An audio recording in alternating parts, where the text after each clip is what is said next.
Hello, I am Brad Gross, your video instructor for the chapter Thinking About Learning.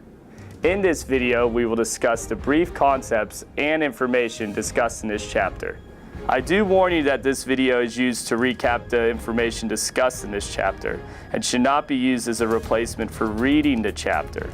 Feel free to watch this video before, after, or before and after reading this chapter. All right, now that that's out of the way, let's get to learning. Thinking About Learning video review. As we get started, I want you to take a trip with me through the history of learning. Let's go back 60 years. In the 1950s and before, learning was primarily focused on the study of human and animal behavior, or as we call it, the behavioral framework. Then, beginning in the late 1950s and for the next 3 decades, learning began to shift into the study about the human information processing and meaning making, or the cognitive framework. Finally, in the late 1980s into the present time, the interest has been focused on the social and cultural framework. Before we delve into these frameworks, it is important to have an open mind, as learning is constantly changing and nobody really knows how learning takes place. Learning as behavior building, the behavioral framework. When talking about behavior, every behavior will have a stimuli preceding and a consequence following the behavior. For example, if you feel sad for the homeless, then you may donate toward a specific charity. Or if you are being bullied, then you may just retaliate by punching that bully. The relationship between our acting and what the environment offers is at the core of behavioral theory. So in the 1940s, E.L. Thorndike comes around and created the law of effect, meaning when a behavior is followed by satisfaction, that behavior tends to be repeated. He performed an experiment by placing a cat inside a box with a lever. That lever would in turn open the box.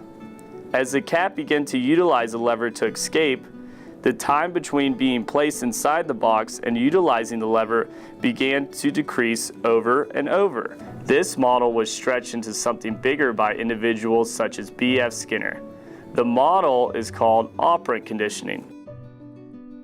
So let's delve into operant conditioning. First, you must define the behavior of interest. This could be children's studying habits and related success, time an individual spends practicing golf and his increase in playing ability. Second, depending on the consequences, do the behaviors become more or less likely to occur in the future?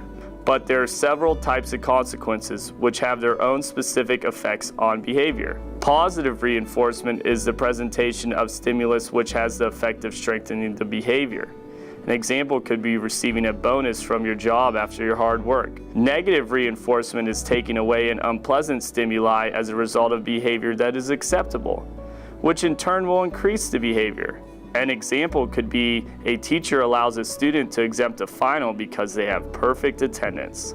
Punishment is utilized by adding something unpleasant or removing something pleasant to decrease behavior. An example could be receiving a timeout for misbehaving or showing up late for class and you can't go on the field trip to the zoo. Extinction is when a response stops being reinforced and the response begins to disappear overall. An example would be having your dog sit for a treat, and then you no longer give him a treat or any form of reinforcement.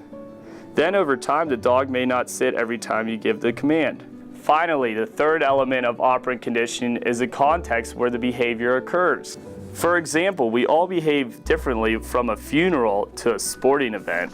So when looking at an individual's or a group's behavior, ask yourself the following. What is the behavior? What is the reinforcement consequences? And what is the context where the behavior occurs? Learning as mind building, the cognitive framework. Let's talk about basic information processing. Say you're walking around campus when you hear a group of people discussing the results of a pro football game. This information is collected by our senses and held for further processing. When we attend to this information is when we begin to recognize this information is potentially meaningful and enter short-term memory, also called working memory. Working memory could be repeating flashcards over and over before a test or a quiz. But when you repeat these small bits and begin to connect them to larger chunks already in your brain, then you are entering long-term memory.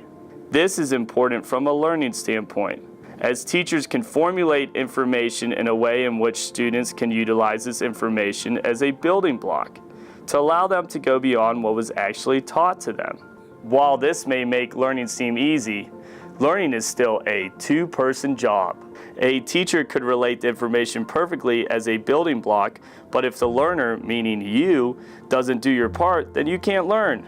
So to become a better learner, you must begin to understand self-regulated learning. First, you must have awareness of how your learning is going. Secondly, you must develop an array of strategies to respond to the content during the learning period. In summary, learners are always taking some sort of action to process information, but the quality of those actions can vary. Learning as membership building, the social and cultural framework. The social and cultural framework believes learning is no longer focused on how the individual internalizes new knowledge and skills, but rather as the amount of participation in particular social practices within particular situations. We should step away from everything we've discussed already and think about how the context may influence learning. Imagine a novice graphic designer who's given the opportunity to work with a marketing firm in the graphic design department versus an individual who's just learning the concepts of graphic design in the classroom. Think of a time where you were put in a situation and where you were the least knowledgeable in a social group, but over time you became as knowledgeable or the most knowledgeable of a group. An example for myself is a basketball team, where the freshman of a high school team learns from the seniors and others of the team to become more knowledgeable. This seems a better way to learn rather than studying a set of basketball tips and lessons. Many individuals representing the traditional classroom environments are pushing against these social practices in the classroom. But could it be the future of learning? I want to thank you for viewing our video overview on thinking about learning. If you have any questions about the content in the chapter, be sure to contact your course facilitator.